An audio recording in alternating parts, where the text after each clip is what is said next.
Good morning. Globetrotters Language School. How may I help you?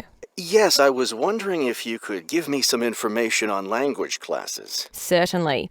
What language are you interested in studying? Well, that's the thing. I'm interested in learning Japanese, but I'd also like to improve my I don't know which to study right now. Maybe the class schedule will help you decide. Did you want to study in the morning, afternoon, or evening? I work in the evenings, so mornings or afternoons would be best. Then that decides it for you. We offer an advanced Chinese class, but it meets on Wednesday and Friday evenings. I couldn't do that. When do the Japanese classes meet? We have beginning Japanese on Tuesday and Thursday mornings. No, wait, that's intermediate Japanese. Which level do you want? Advanced? No, beginning, definitely. I know some Chinese and some French, but Well then, are you free Monday, Wednesday and Friday mornings? That's when the beginning Japanese classes meet. We also have intermediate French on Friday mornings. I could do those mornings, but I'd prefer afternoon. Don't you have anything in the afternoon? We have intermediate Japanese class on Wednesday and Friday afternoons. I really need a beginner class, so I'll take the morning Japanese class. Could you give me an idea of the cost? What would be the tuition for the Japanese class? Now listen and answer questions 5 to 10. The beginning level classes meet 3 times a week, so they cost a bit more than the other levels. For a 6-week course, the cost would be $575. That's a bit steep. If it's hard for you to pay that much, you could sign up for just 4 weeks of class and pay $410, or you could pay for 1 week at a time at $125 a week. That comes out to be much more expensive once you add up all the weeks. That's true. You can save money by registering for 2 levels together. For example, pay for your beginning and intermediate classes now, and you'll get 12 weeks of class for just $1,050. That's not a bad deal, but I can't come up with that much money at once. I'll just pay for the 6-week course. Fine. That class begins next week, so you need to register right away. Can't I register over the phone? No, I'm sorry. We don't take phone registrations.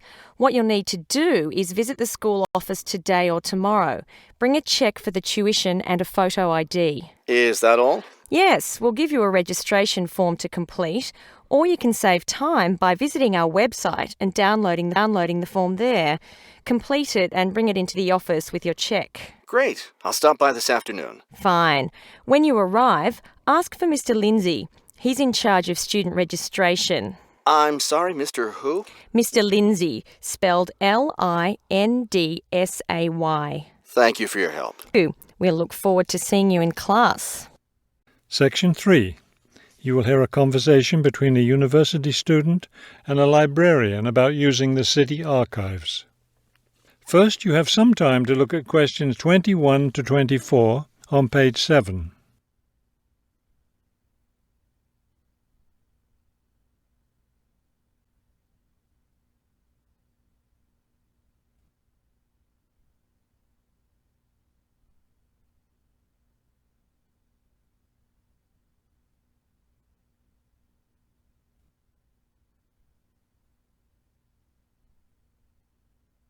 As you listen to the first part of the conversation, answer questions 21 to 24. Hello. I was wondering if you could give me some information about using the archives? I'd be happy to. Are you a resident of the city? Actually, I live, but I study at the university downtown. That's fine.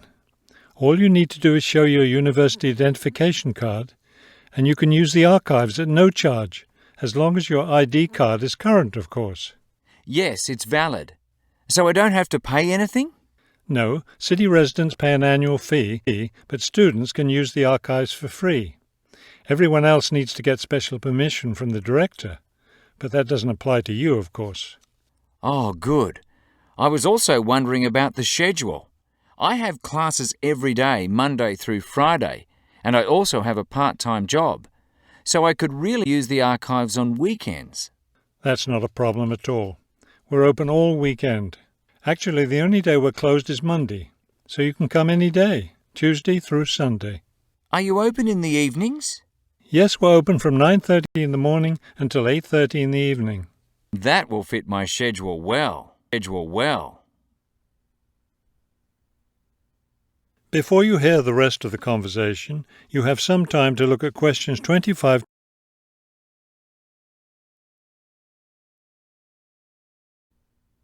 Now listen and answer questions 25 to 30.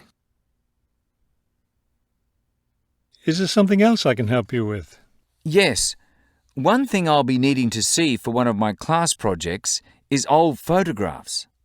Do you have photographs of the city in the 19th century that I could look at?